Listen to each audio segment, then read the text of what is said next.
Aloha, everyone, to the Jill So Syrian, the healer within space.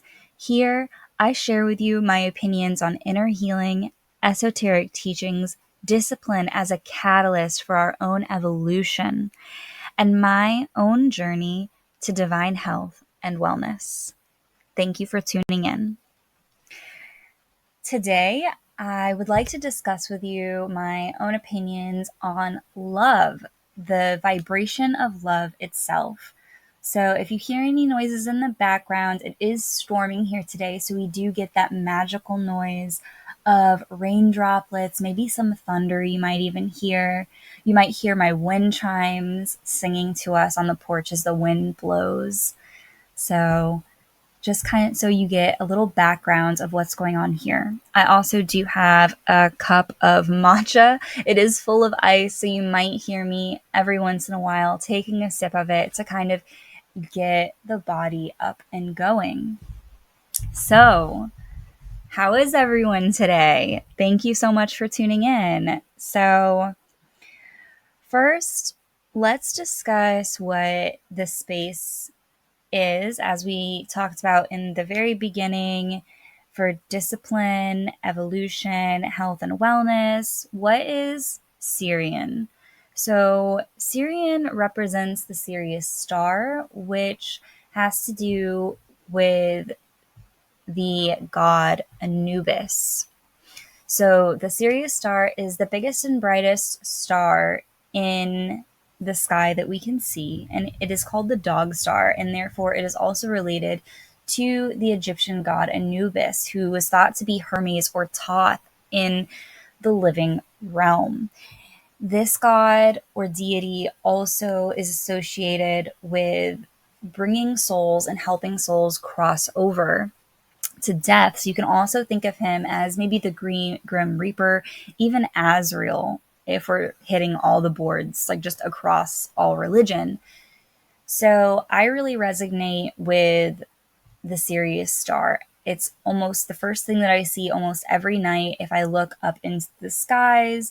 And I've always had a really deep connection with Anubis and being really upfront and close and personal with death.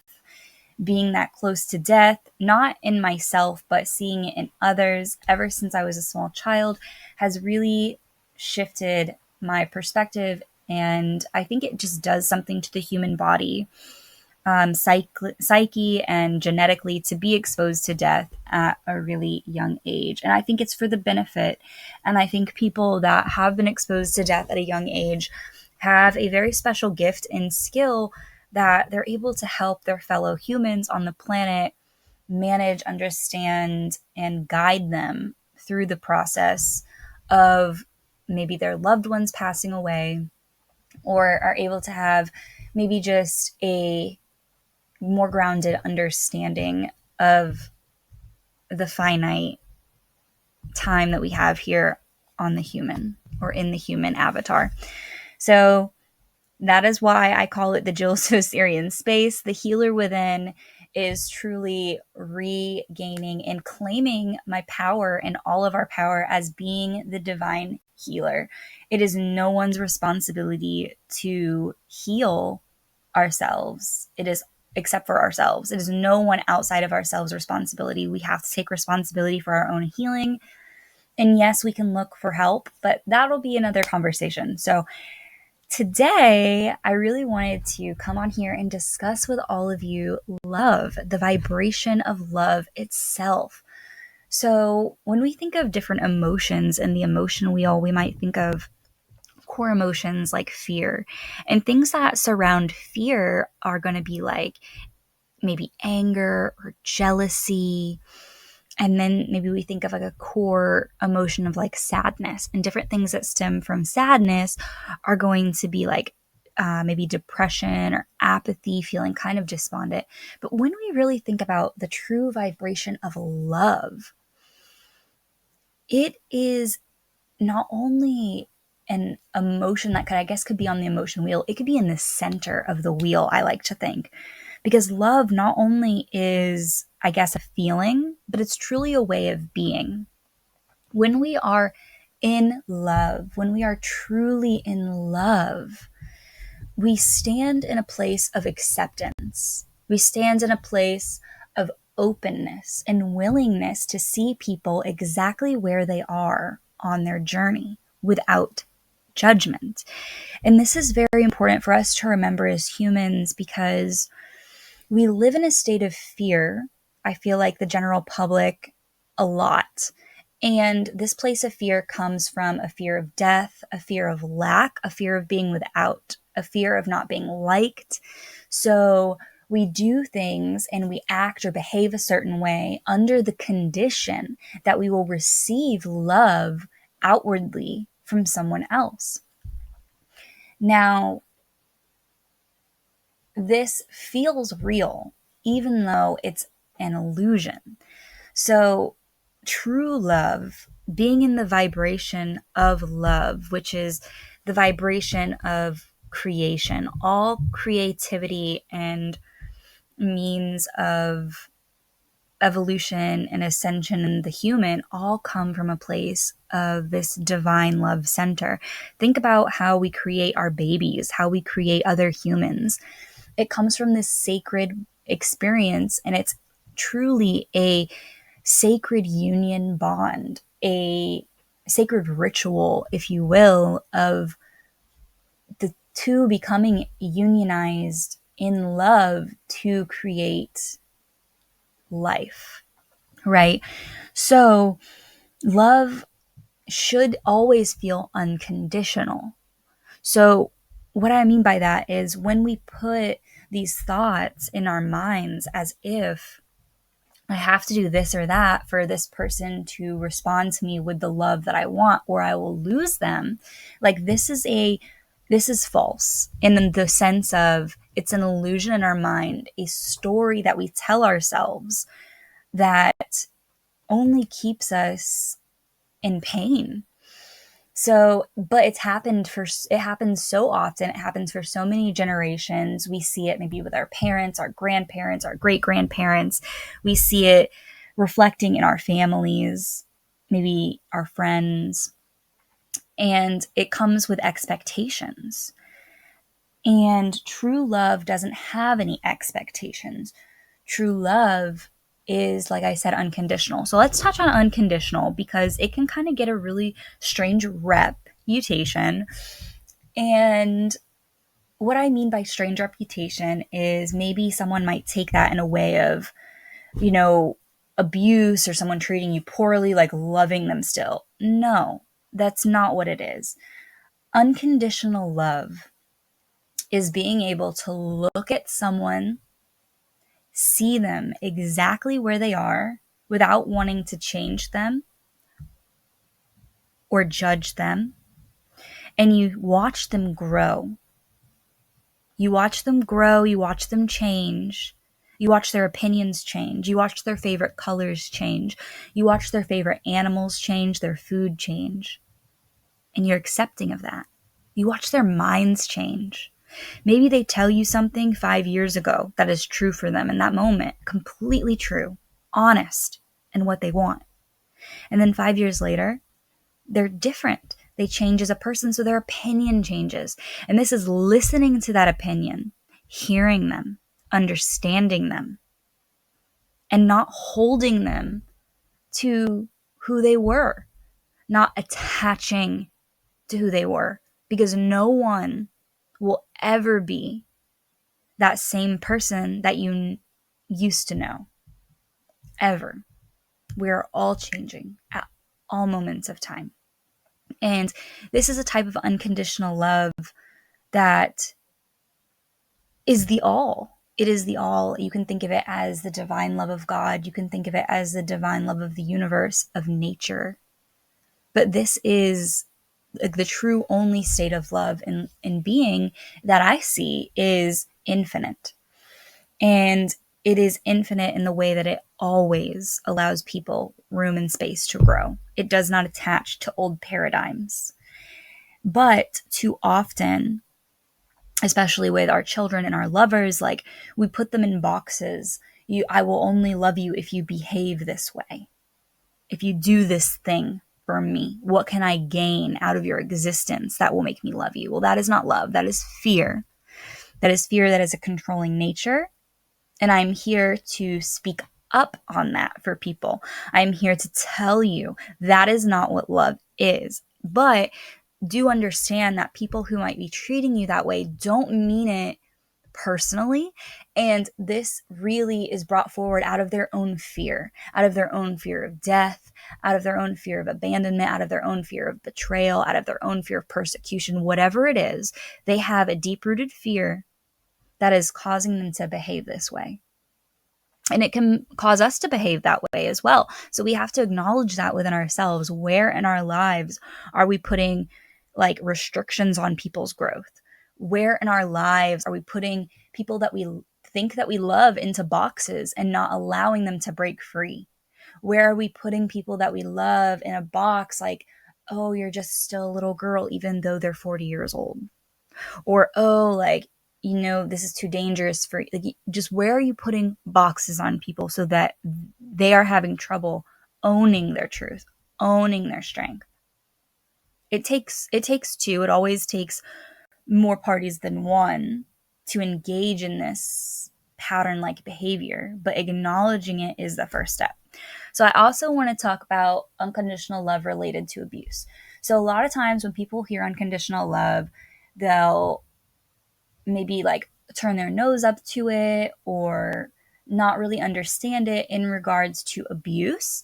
So let's touch on this very touchy topic a little bit, and it needs to be touched on. So we're going to stick our fingers into our wounds and we're going to feel our wounds and we're going to heal them. Like that is what this space is about, and that is what I'm here to talk to you about. So when it comes to abuse and unconditional love, that is not love. No one who is operating from a place of loving you would want to cause you any harm. No one who is operating from a place of truly loving you would want to cause you any harm. Now, we'll touch on that in the form of lying, in the form of betrayal.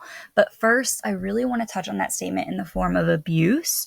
So in the form of abuse, people might think like if you're like in an abusive relationship or have had been in the past, it's almost like staying with that person because it's like, oh, well, they'll change or I'll love them in spite of it. Well, that's silly. Like, and it is very, very silly. And I really encourage everyone to always speak up and know that you are worthy of being treated with divine absolution of love.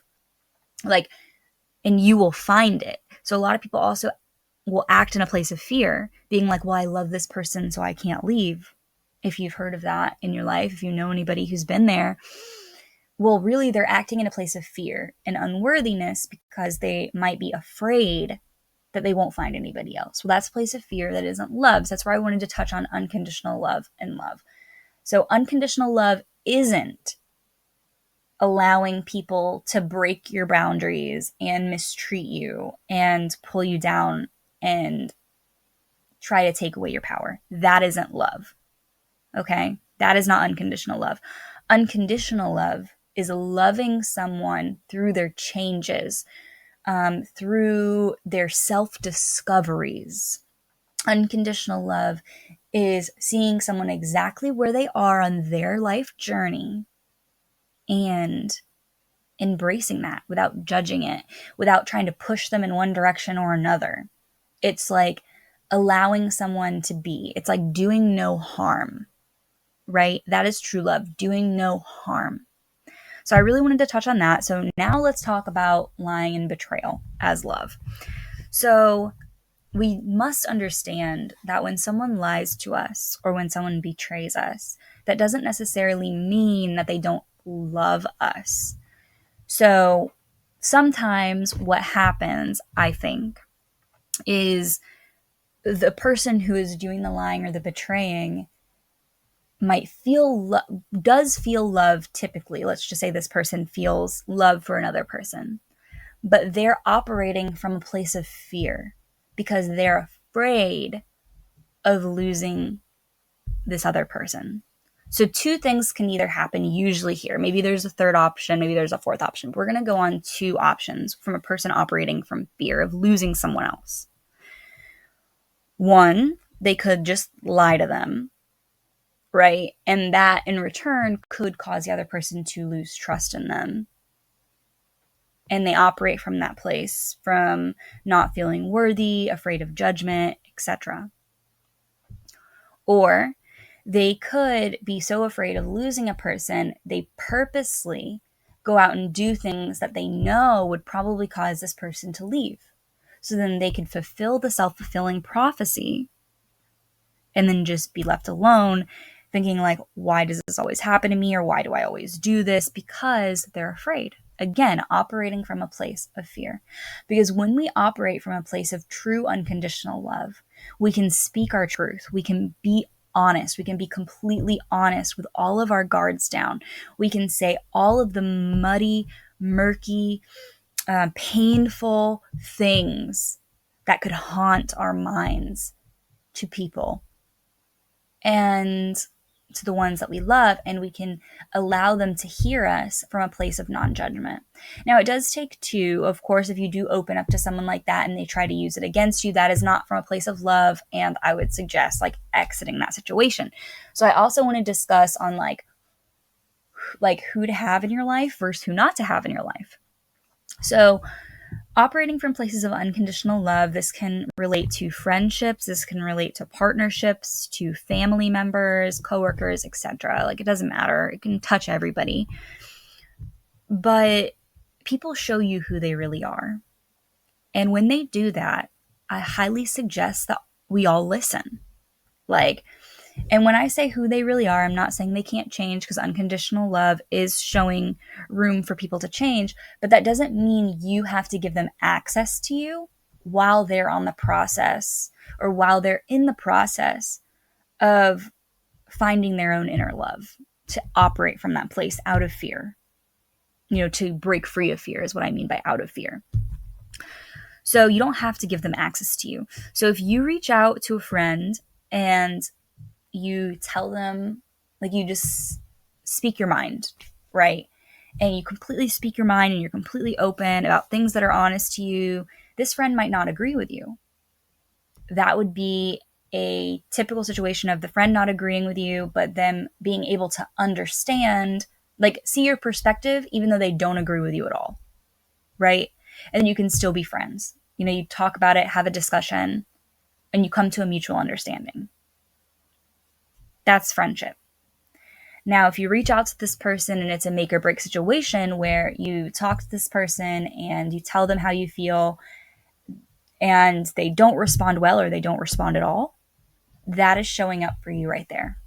That is showing you this person isn't meeting at a higher vibration of love that can grow with you, right? So that can touch all aspects of life, family members, etc. Like our partners. We want to be in union and in a relationship with people who we can trust and who we can grow trust with, who we can speak openly and honest to. And that doesn't mean like if you lie to somebody or if someone lies to you, like all bets are off and it's like the end. That isn't what I'm saying. It's just you can grow from those things. But don't be afraid to use your voice. Always use your voice. Always speak up. The worst thing that can happen by using your voice and speaking like your truth about certain situations, even when you're scared, is maybe someone doesn't agree with you. Who cares? Maybe someone doesn't like what you have to say. Who cares? Maybe someone doesn't see your point of view.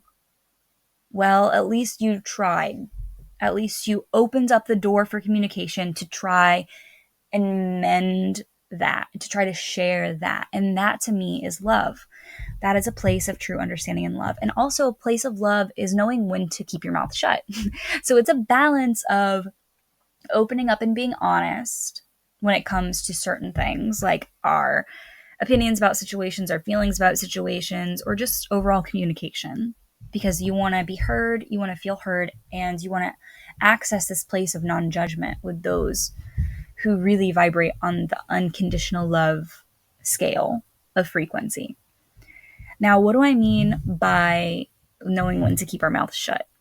So, this has to do with what we talked about earlier with meeting people where they are and not judging them for it. So, our egos tend to come out. I feel like at least it does happen. It's happened in my life. I've seen it with others, but mostly I've seen it with myself too. The most, where we push people to try to see our perspectives.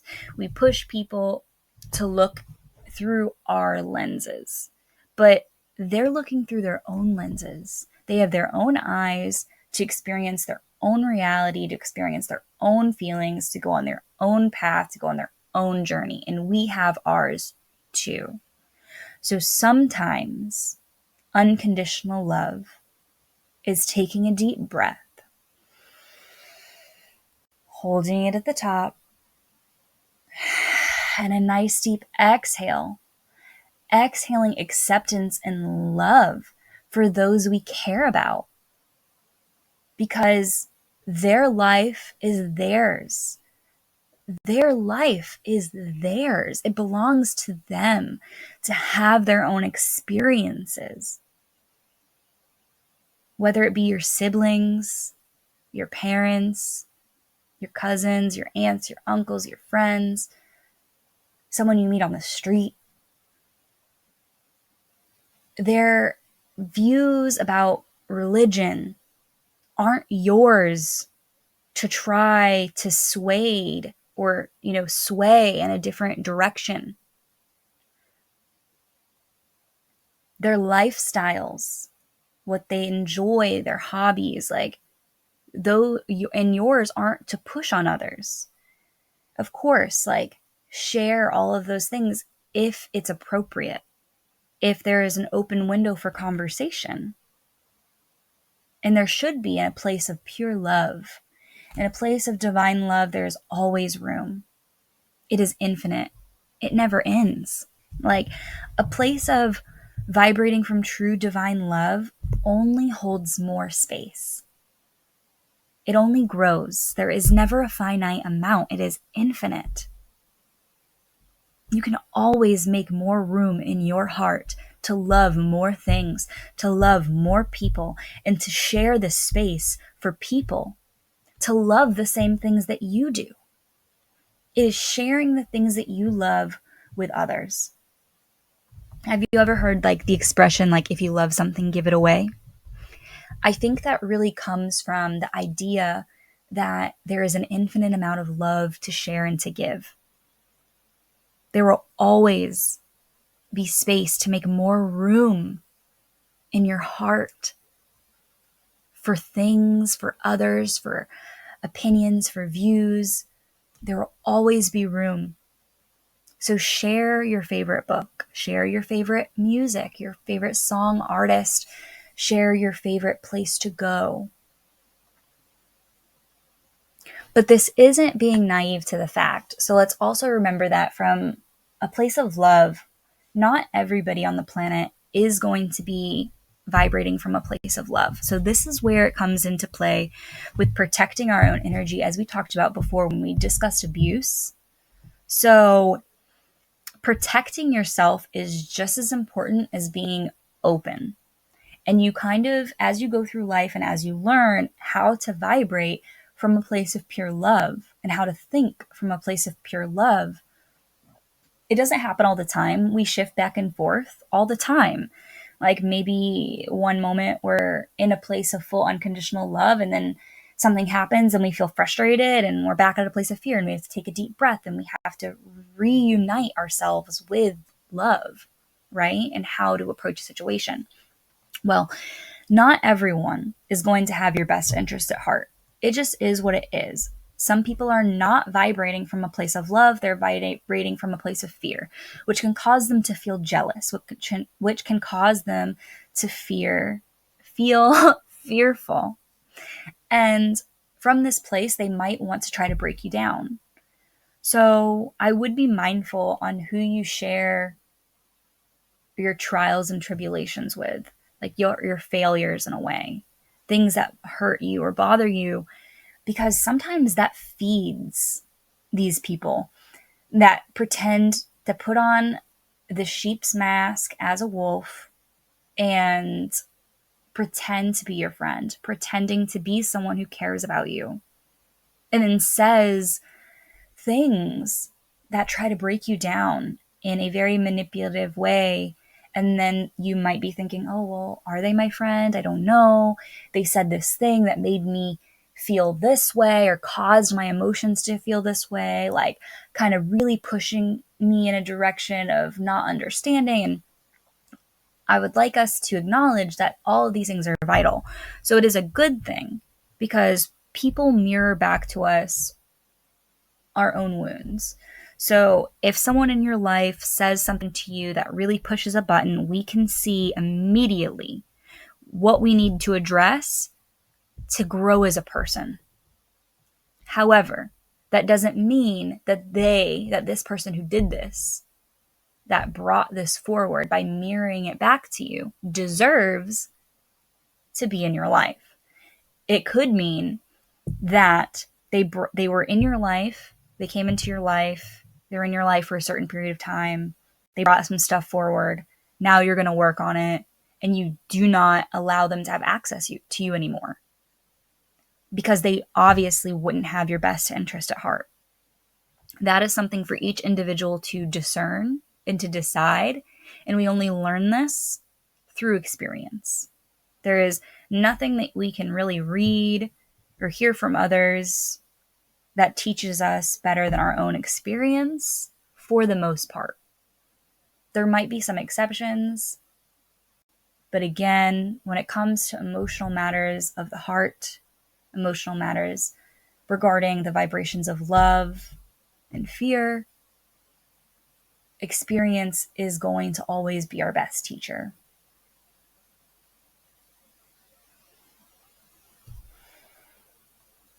So, as we move forward every day in our lives, let us remember to work on vibrating from a place of pure love because energy matches energy. So let's talk about energy in the sense of tones. So, okay, if anyone knows how to read music, I don't really know how to read music. Let's just clear that up. But I do know that when you sit down at a piano, if you hit two keys that are right next to each other, it usually doesn't sound as good as when you hit a key that's a couple steps apart. That is usually how vibration works and energy works. So, with that being said,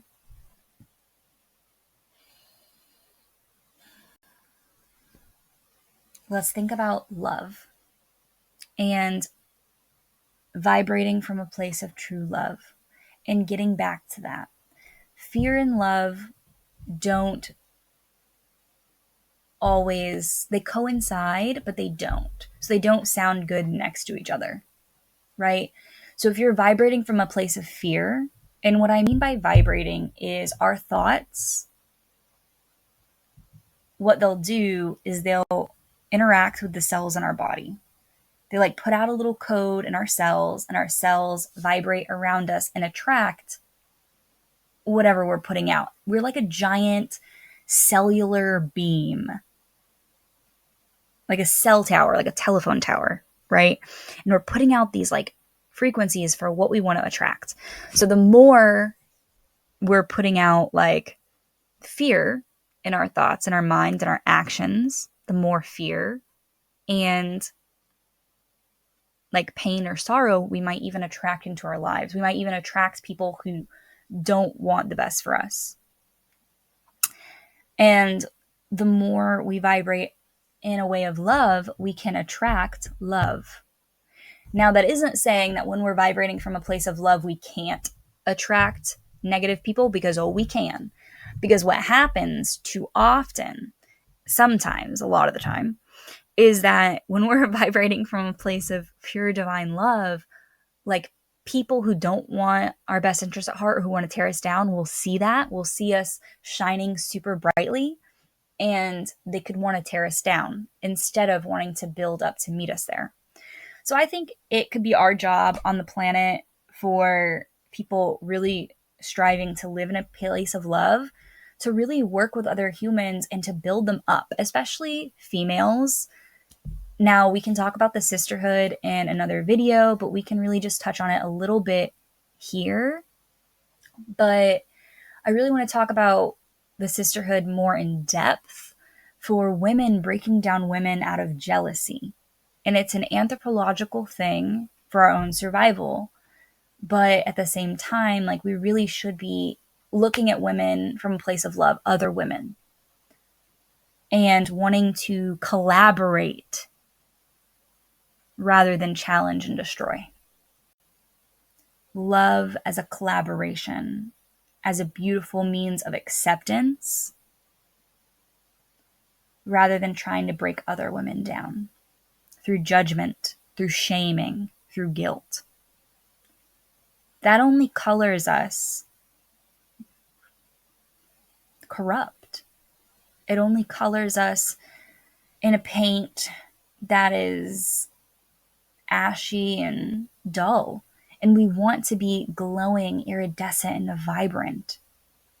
And that is the infinite space of love that is within each and every one of our hearts. If we can just allow it to be. If we can allow ourselves to feel it and to accept it. So thank you so much, everyone, for tuning in to the Jill So Syrian, The Healer Within space. Some books I would actually like to recommend for this particular topic are, let me look for the books because I wasn't actually planning on suggesting any books, but I think it would be an actually great idea. So one of my favorite books on unconditional love is Conscious Loving, and it is by Gay Hendricks and Carol Klein, I believe, or at least just Gay Hendricks for sure. So he does write like a few other books, and his Conscious Luck is with Carol Klein. But if you're looking for like loving, like unconditional love, how to heal different wounds, and really just tap into like the vibration of love in general, from a, I guess, a more analytical place, you could call it. You can look up his book, Conscious Loving by Gay Hendricks, on Audible, and you can also get a hard copy on probably Amazon or just type it into a search engine. I really love that book for understanding our own divine love and consciously loving ourselves and loving others. My husband and I read it before we got married, and it was absolutely incredible. Another book I would recommend for letting go of fear would be No Death, No Fear. And that is by, I feel so silly and ignorant trying to pronounce his name, Thich Nhat Hanh. So that's Thich, first name. Then Nhat, one word. Last name Hanh. So that was No Death, No Fear, and I think you can probably get that on Audible, but I definitely have the hard copy, so dealer's choice there. I really love that book when it comes to fear and death, like we discussed at the beginning of the practice. And then as far as love, I really, really highly recommend Conscious Loving by Gay Hendricks. I definitely am overdue for reading it again. I definitely think it's one of those books that really functions the best if you read it more than one time. My husband and I, like I said, we read it together when we first got together, and it did just incredible things for the both of us and our own evolution. And whenever I'm feeling super grumpy, or I feel like I am just kind of shifting back into that fear-based attitude or mindset that we were talking about earlier, I'll read some excerpts from or little like pieces from that book, just depending on like which chapter I want to touch on. And honestly, it kind of just reminds me and brings me back home to acknowledge my own healing and acknowledge all the places in the human body in which we are essentially traumatized throughout our lives that put a lock or like a wall up against feeling true unconditional love. So I hope that you have enjoyed this episode of the Jill So Syrian, the Healer Within podcast. Everyone, aloha and mahalo.